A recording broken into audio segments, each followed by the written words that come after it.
जय हिंद साथियों, सूर्या क्लासेज के यूट्यूब चैनल पे आप सभी का स्वागत है। मैं सूर्यकांत आप सभी को गणित सिखाऊंगा। जैसा कि हम लोग परसेंटेज पढ़ रहे थे और परसेंटेज में हमने काफ़ी कुछ सीखा था, कुछ चीज़ें बची हैं उनको जानना है। अब हम लोग सवाल सीख रहे थे परीक्षा पर आधारित सवाल या प्रश्न। इसके पहले हम लोगों ने चुनाव पर आधारित सवाल किए हैं, जनसंख्या पर किए हैं और अब हम करने चल रहे हैं परीक्षा पर आधारित। परीक्षा पर आधारित सवाल किस प्रकार से पूछे जाते हैं। जैसे कोई भी क्वेश्चन है, एक परीक्षा में पास होने के लिए प्रश्न है आपका,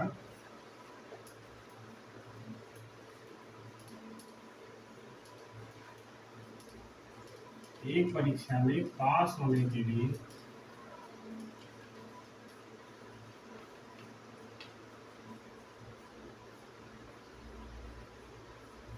कम से कम 33% अंक पाना अनिवार्य है। अंक पाना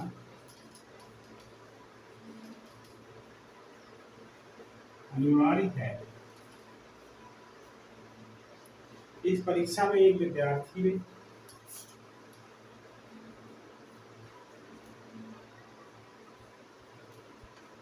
इस परीक्षा में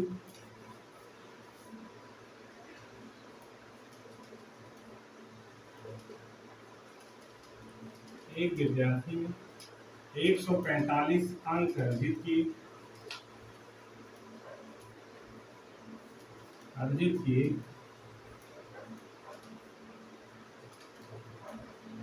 और वह 20 अंकों से फेल हो गए। 20 अंकों से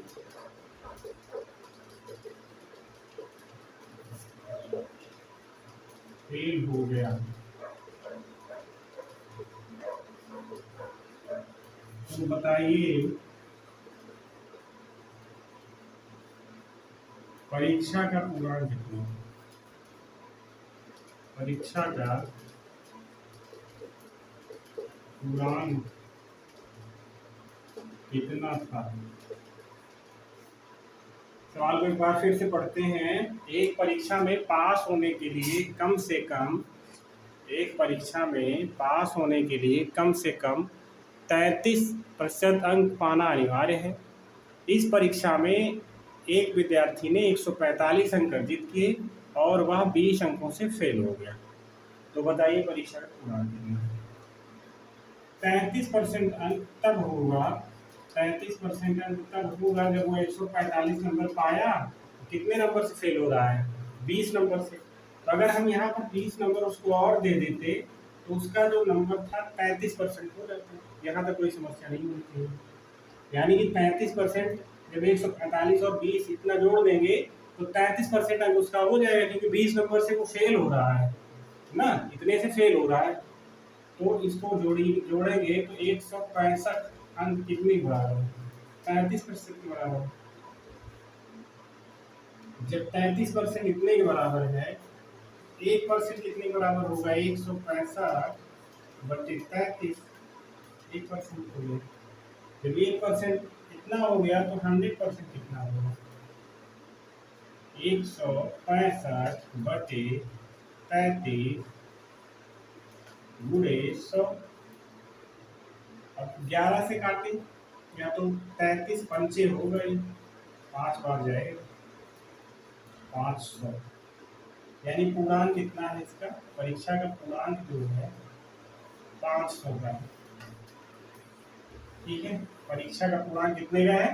500 का। कैसे पता चला? यदि वो 33% अंक पाएगा तो पास हो जाएगा, लेकिन ये दिया जा रहा है कि 145 अंक उसने अर्जित किया और वह 20 अंकों से फेल हो गया। यानी कि 145 प्लस 20 इसको जब जोड़ देंगे तो पास हो जाएगा। अब पास होने के लिए न्यूनतम अंक जो है वो 33% है। यानी 33% बराबर 165 के 33% बराबर 165 के 1% बराबर इतना 100% बराबर 500 के। इस प्रकार से इसको लगाएंगे। यहाँ पे कोई दिक्कत नहीं होनी चाहिए। आगे देखते हैं।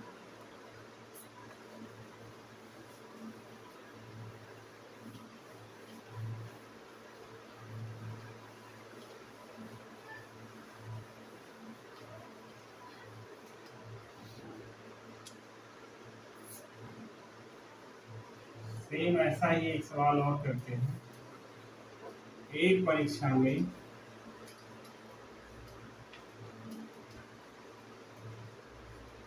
पास होने के लिए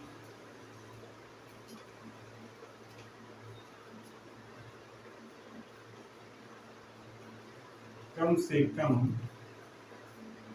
40% अंक लाना अनिवार्य है। कितना? 40% अंक लाना अनिवार्य है।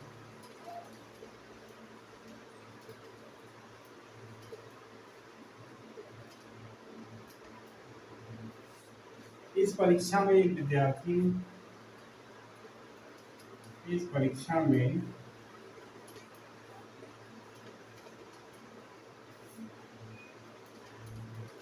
एक विद्यार्थी ने 195 अंक हासिल किया। अंक हासिल किया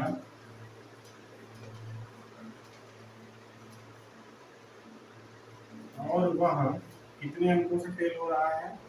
25 अंकों से फेल हो रहा है। अंकों से फेल घोषित किया गया। तो बताइए परीक्षा का पूर्णांक कितना है? परीक्षा का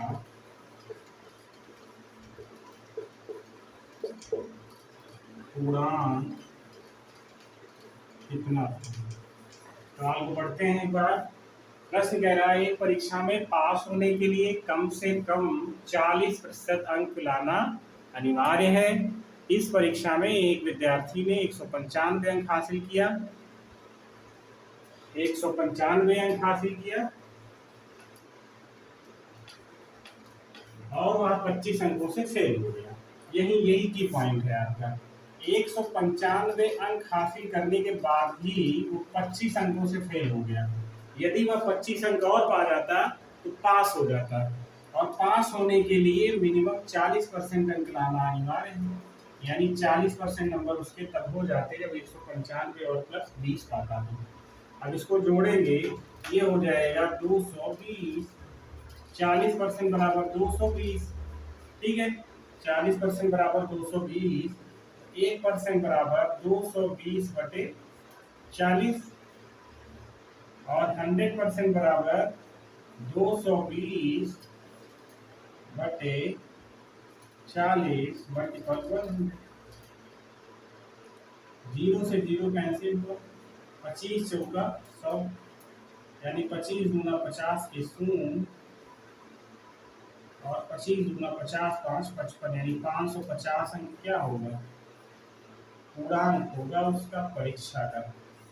550 अंक क्या होगा? परीक्षा का पूर्णांक होगा। यहाँ तक कोई समस्या नहीं होनी चाहिए, ठीक है। 25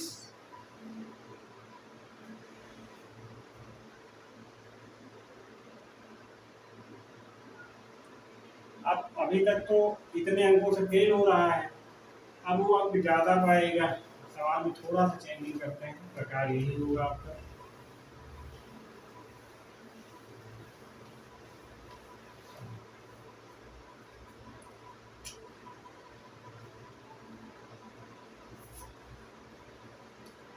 एक परीक्षा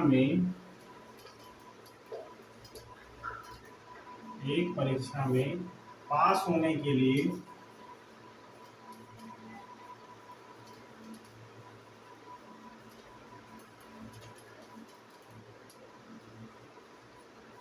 कम से कम 33% अंक लाना अनिवार्य है।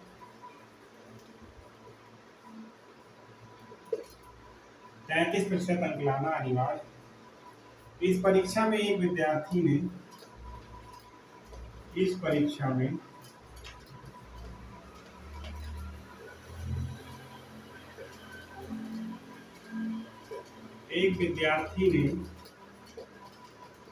222 अंक हासिल किए।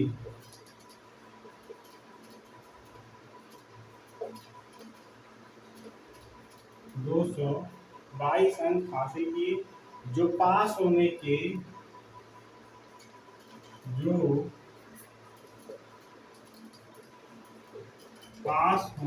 लिए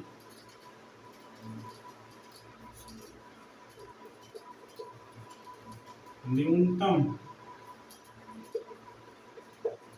अंकों से 24 अधिक है। 24 अधिक है। तो बताइए परीक्षा का पूर्णांक कितना है? परीक्षा का पूर्णांक कितना था? अब यहाँ पे देखिए, एक परीक्षा में पास होने के लिए कम से कम 33% अंक लाना अनिवार्य है, ये तो बताया ही हूँ। इस परीक्षा में एक विद्यार्थी ने 222 अंक हासिल किए जो पास होने के लिए न्यूनतम अंकों से 24 अंक ज्यादा है। मतलब 222 अंक उन्होंने हासिल तो कर लिया, लेकिन वो 33% से कितना ज्यादा है? 24। यानी 24 घटा देंगे इसमें से तो 35% के बराबर हो जाएगा मान। तो 33% बराबर 12 में से 4 गया 8, 11 में से 2 गया 9, 198। ठीक है, 1% या फिर 100% पूरा साथ ही निकाल लें। 198/33 गुणे कितना? 100।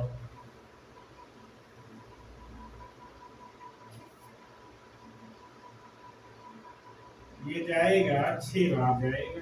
कैसे 6 बार जाएगा? 11 बार से काटेंगे, 11 दूनी 33, 11 एकम 11, 11 8 88, 3 बार 3 से ये 600 आया। परीक्षा का पूर्णांक कितना था? 600 था। इस प्रकार से पूर्णांकों के सवाल बनते हैं। पूर्णांक कैसे निकाला जाएगा, कैसे क्या होगा, ठीक है। यहाँ तक ये परीक्षा पर आधारित साधारण सवाल बन गए। इसके बाद ही इसी पर एक टाइप और बनता है परीक्षा पर ही, उसको देखते हैं। यहाँ पे कोई समस्या नहीं होनी चाहिए।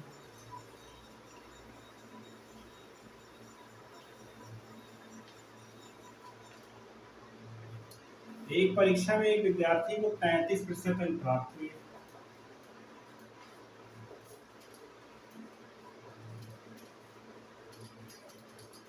एक परीक्षा में एक विद्यार्थी को 33% अंक प्राप्त हुए और वह 50 अंकों से फेल घोषित कर दिया गया। और वह 50 अंकों से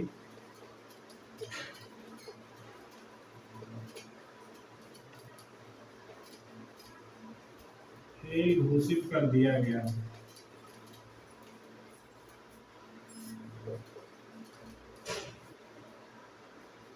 इसी परीक्षा में एक दूसरे विद्यार्थी को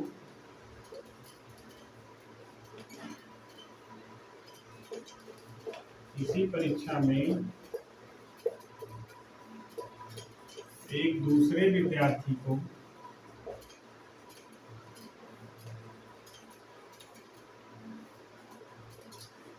45% अंक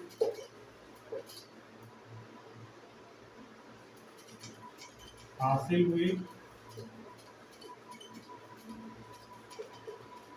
और वह 22 हासिल हुए जो कि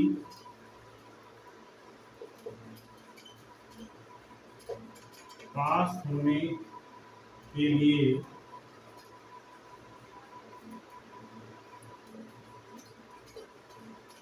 न्यूनतम अंकों से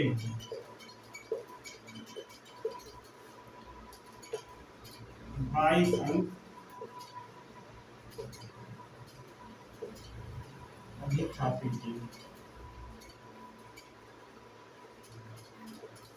22 अंक 80% अधिक हासिल की। परीक्षा का पूर्णांक कितना था?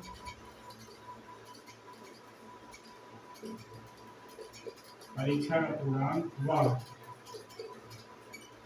पास होने के लिए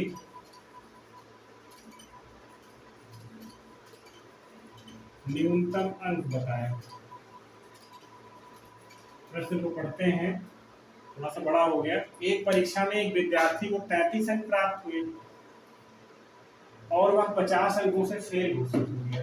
ठीक है, एक विद्यार्थी है ए, इनको कितना 33% अंक हासिल हुआ और ये कितने अंकों से 50 अंकों से फेल घोषित हो गए। इसी परीक्षा में दूसरे विद्यार्थी हैं जिनको 45% अंक प्राप्त हुए और इन्होंने क्या किया, 22 अंक ज्यादा प्राप्त किए न्यूनतम अंकों से। परीक्षा में पास होने के न्यूनतम अंक से 22 अंक ज्यादा प्राप्त किए। अब देखिए, ये कम पाए हैं, ये ज्यादा पाए हैं। कम ज्यादा को जोड़ लिया जाए, यदि ये 50 और 22 को जोड़ा जाए और 33% और 45% का अंतर निकाला जाए तो कितना आएगा, 12% बराबर इतना होगा। ठीक है, 12% बराबर इतना, क्योंकि एक ही परीक्षा है। तो 100% बराबर ज्ञात करने के लिए ये हो गया 72/12 मल्टीपल 100।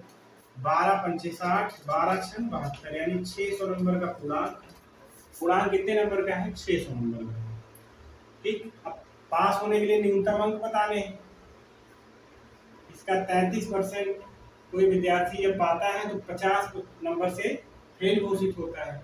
चाहे इससे निकाल लो और चाहे इससे निकाल लो, चाहे 45% निकाल के 22 घटा दो और चाहे 33% निकाल के 50 जोड़ दिया जाए, दोनों सिरा में एक ही आएगा।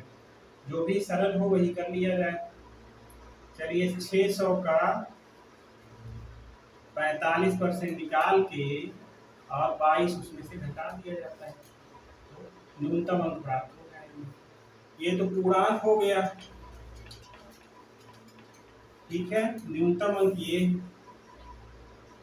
न्यूनतम अंक जो शून्य से कट गए शून्य, और 6 पंचे 30 के शून्य, 6 चौक 24, 3 27 माइनस 22, यानी कितना 248 अंक यदि कोई पाएगा तो वो पास होने की कैटेगरी में रखा जाएगा।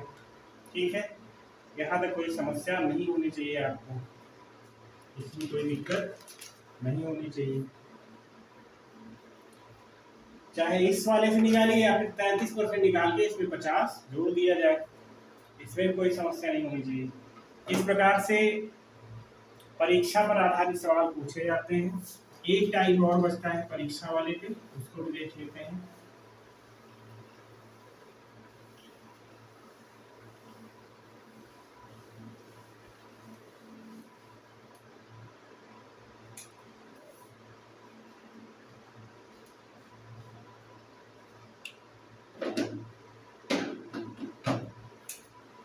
एक परीक्षा में 47% विद्यार्थी गणित करते हैं। एक परीक्षा में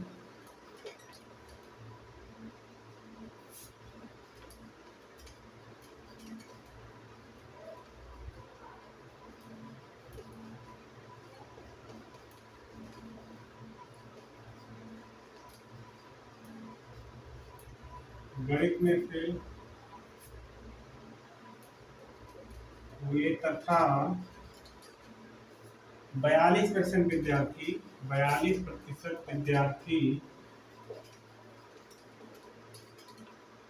अंग्रेजी में फेल हुए।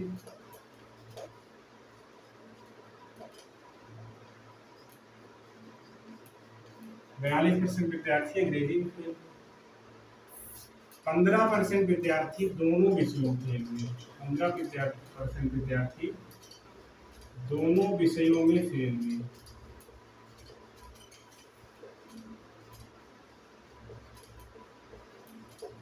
तो बताइए अब इसमें बहुत सारे प्रश्न बनेंगे। पहला प्रश्न, कितने प्रतिशत विद्यार्थी फेल हुए? कितने प्रतिशत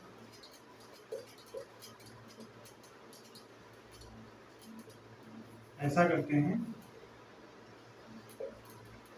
फेल कितने परसेंट हुए, ठीक है, पास कितने परसेंट हुए।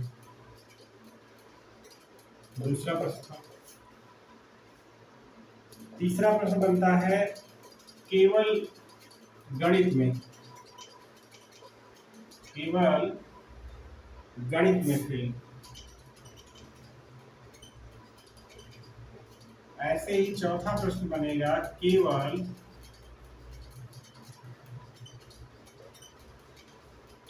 अंग्रेजी में फेल, केवल अंग्रेजी में फेल, ठीक है। ये चार ही इस पर रहने दें। अब देखिए, एक परीक्षा हुई, हमको कुल फेल बताना है ना, कुल फेल पहले में, कुल फेल परसेंट, तो 47% फेल हुई किसमें, मैथ में, और प्लस कितने 42% फेल हुई अंग्रेजी में। 47% मैथ में, 42% अंग्रेजी में, और कुछ बच्चे दोनों में फेल हुए हैं ना, तो उनको तो घटाना पड़ेगा। दोनों में कितने फेल हुए, 15। देखिए, कुछ विद्यार्थी अंग्रेजी वाले इसके साथ भी हैं और इसके साथ भी हैं, 15% में भी, तो दोनों को जोड़ के और जो दोनों में फेल है उनको निकाल दिया जाए। जैसे इसको ऐसा करते हैं,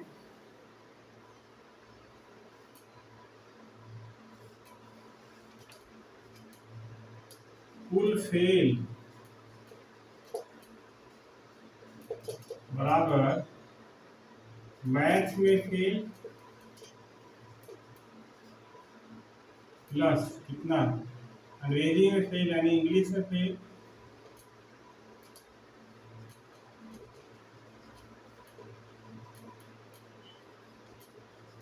माइनस दोनों में फेल। ऐसा कर लिया जाए तो निकल आएगा।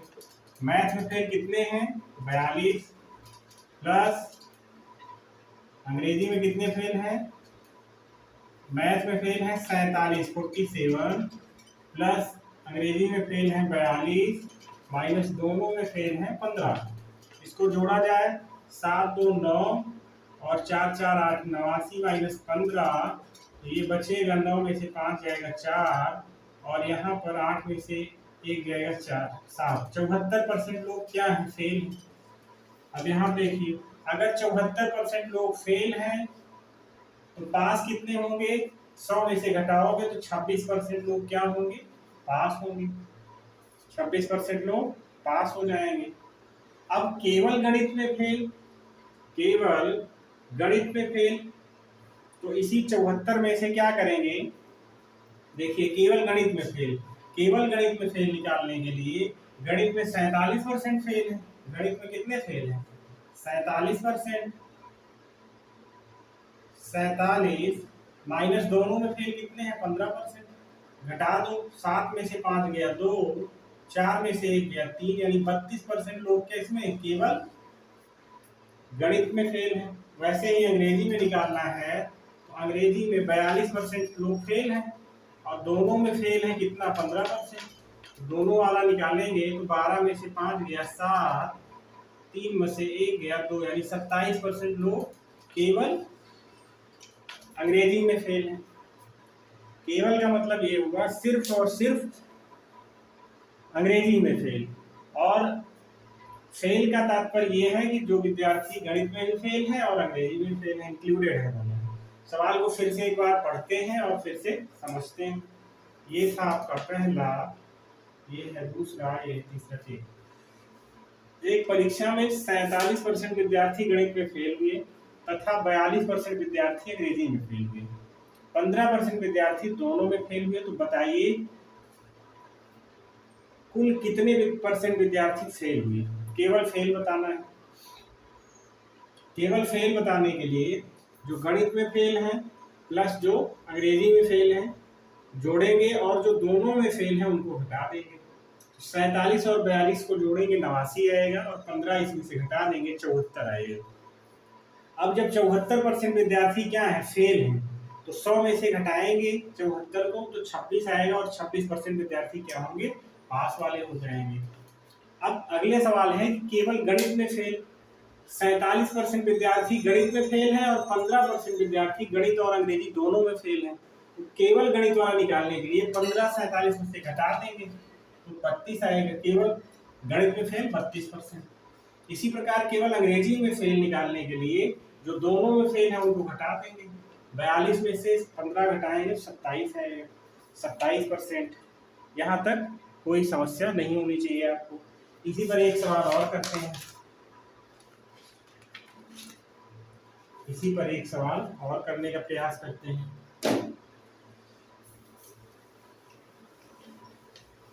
ये वेन डायग्राम है। वेन डायग्राम वाले सवाल जो हैं वो जब पूछे जाएंगे आपसे तो एक साथ 4 से 5 सवाल पूछे जाएंगे और ऐसे सवाल यूपी पेट में देखने को मिलते हैं।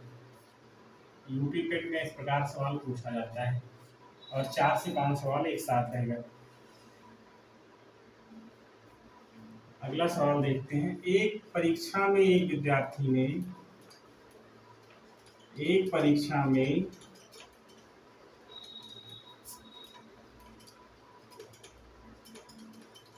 एक परीक्षा में एक विद्यार्थी ने 45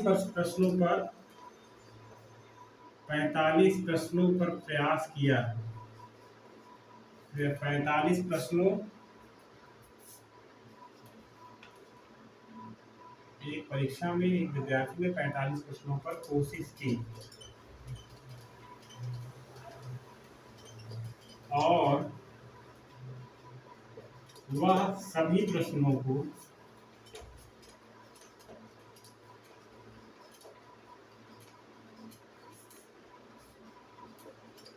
हल करने में सफल रहता है।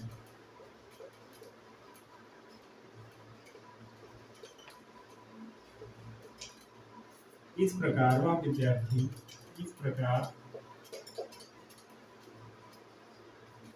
वह विद्यार्थी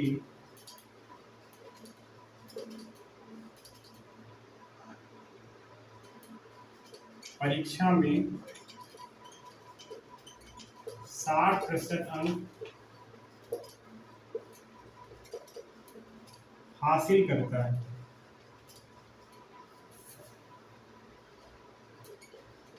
तो बताइए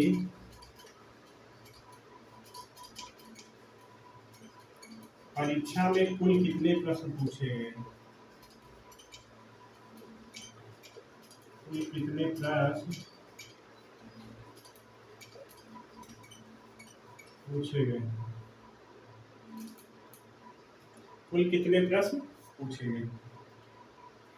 कोई विद्यार्थी हो 45 प्रश्न पर प्रयास करता है अपना, कितने पर 45 प्रश्नों पर प्रयास करता है और 45 में 45 हल कर पाता है, यानी कि 60% अंक पाता है कितने प्रश्नों का, वो 45 प्रश्न सही करने पर। यही तो दिया गया है। प्रश्न में कह रहे हैं एक परीक्षा में एक विद्यार्थी ने 45 प्रश्नों पर कोशिश की और वह सभी प्रश्नों को हल करने में सफल रहा। इस प्रकार वह विद्यार्थी परीक्षा में 60% अंक हासिल कर पाया। तो बताइए परीक्षा में कुल कितने प्रश्न पूछे गए? यानी 60% नंबर जब हो पाया, 45 प्रश्न हल किए हैं उसने, तो 1% पर कितने प्रश्न हल किए होंगे? 45/60। वही 100% में कितने प्रश्न हल कर पाए होंगे? 45/60 गुणे 100। तो 45 तीनिया और 15 दुनिया 15 चौदह और 4 और 25 तिया 75। यानी उस परीक्षा में कितने प्रश्न पूछे गए थे? 75 प्रश्न पूछे गए। ठीक है, जिसमें से उसने 55 पर प्रयास किया और 55 ही हल भी कर पाया। यहाँ तक कोई समस्या नहीं होनी चाहिए। 55 प्रश्नों पर उसने प्रयास किया और 55 हल कर लिया। ठीक है। इसके बाद देखते हैं एक थोड़ा सा एक क्वेश्चन और बच रहा है परीक्षा पर आधारित, उसके बाद ये समाप्त होगा। एक टाइप बच रहा था। एक परीक्षा में 3 विषय हैं। प्रश्न है आपका,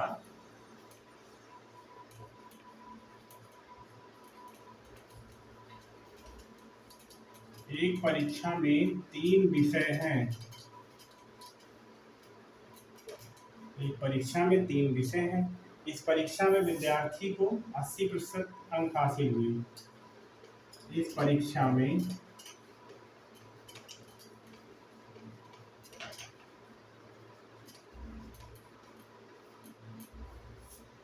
विद्यार्थी को 80% अंक हासिल हुए। 80% अंक हासिल हुए। 3 में से 2 विषय में उसके प्राप्तांक क्रमशः 3 विषय में से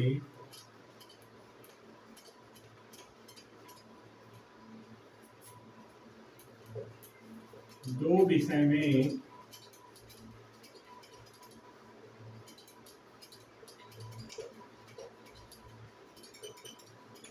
उसके प्राप्तांक क्रमशः 42 अंक और 87 अंक। 42 व 87 अंक।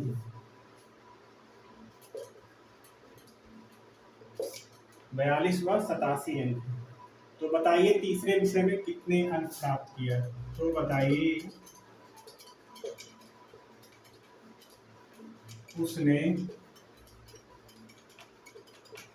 तीसरे विषय में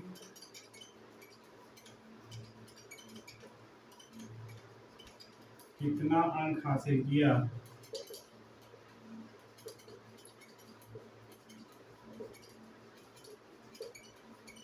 ठीक है, तीसरे विषय में अंक कितने अंक हासिल किया, जबकि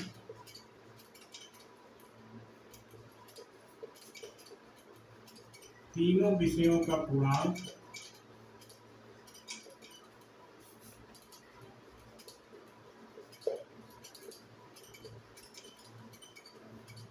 क्रमशः 50, 100 और 150। 50, 100 और 150 है। सवाल को पढ़ते हैं। एक परीक्षा में 3 विषय हैं। पहला विषय, दूसरा विषय और तीसरा विषय। इस परीक्षा में विद्यार्थी को 80% अंक हासिल हुए हैं। 3 विषयों में से 2 विषय में उसके प्राप्तांक 42 अंक, पहले में 42, दूसरे में 87 और तीसरे में नहीं पता है तो वही बताना। तो बताइए उसके तीसरे विषय में कितना अंक हासिल किया। और जबकि इसके क्या है पूर्णांक 50, 100 और 150 दिए गए हैं। तो जो प्राप्त किया है वो अंक, प्राप्तांक क्या किया है, प्राप्तांक बराबर लिख सकते हैं क्या, पूर्णांक का 80% पाया है। पूर्णांक का 80% नंबर पाया है, तभी तो पूर्णांक का 80% नंबर पाया है। अब प्राप्तांक कितना पता है, प्राप्तांक यानी पहला विषय, दूसरा विषय और तीसरा विषय, यही तो है। और पूर्णांक क्या है 50 प्लस 100 और प्लस 150 मल्टीपल 80/100 या 80/100 ऐसा कर सकते हैं। पहला और दूसरा विषय का नंबर कितना है 42 और दूसरे में 87। तीसरे का ही हमको क्या बताना है, नंबर बताना है। इसको ऐसे रहने दीजिए, ये हो जाएगा 200 और एक 300। 300/100 मल्टीपल 80। अब ये जब 300 1 0 1 0 1 0 1 0 कट गया, इसको जब जोड़ेंगे तो 7 2 9 और 8 4 12 129 129 और प्लस ये तीसरा नंबर बराबर 8 3 24 यानी 240। तीसरी संख्या क्या होगी 240 माइनस 129। ठीक है। अब इसको घटाएंगे तो 10 में से 9 गया 1, 3 में से 2 गया 1 और ये 1, यानी 111। तीसरी संख्या क्या होगी? 111। इस प्रकार से प्राप्तांक और पूर्णांक पे सवाल बनते हैं। ठीक है, प्राप्तांक और पूर्णांक पे सवाल बनते हैं। तो यहाँ से सवाल पूछे जाते हैं परीक्षाओं में, और थोड़ा सा की पॉइंट हमको लेके चलना है। यदि की पॉइंट हमें पता होगा तो हम सवाल को कर पाएंगे। हम लोगों ने काफी कुछ सीखा है इस चैप्टर में, प्रतिशत में। तो प्रतिशत के अंतर्गत हम लोगों ने पढ़ा अभी तक, सबसे पहले हमने जनसंख्या जानी, जनसंख्या पर आधारित, फिर हम लोगों ने परीक्षा पर आधारित सवाल सीखे। ठीक है, अब हम चुनाव पर आधारित सवाल सीखेंगे। चुनाव पर आधारित कैसे सवाल बनते हैं कि एक व्यक्ति को मत का 40% अंक प्राप्त हुआ और हारा हुआ व्यक्ति इतने अंक प्राप्त किया, तो बताइए टोटल कितने मत पड़े। इस प्रकार से सवाल बनते हैं चुनाव पर आधारित। तो चुनाव पर आधारित प्रश्नों को हम लोग अगली क्लास में करेंगे। तब तक के लिए आप लोग बने रहिए सूर्या क्लासेज के साथ। Thank you.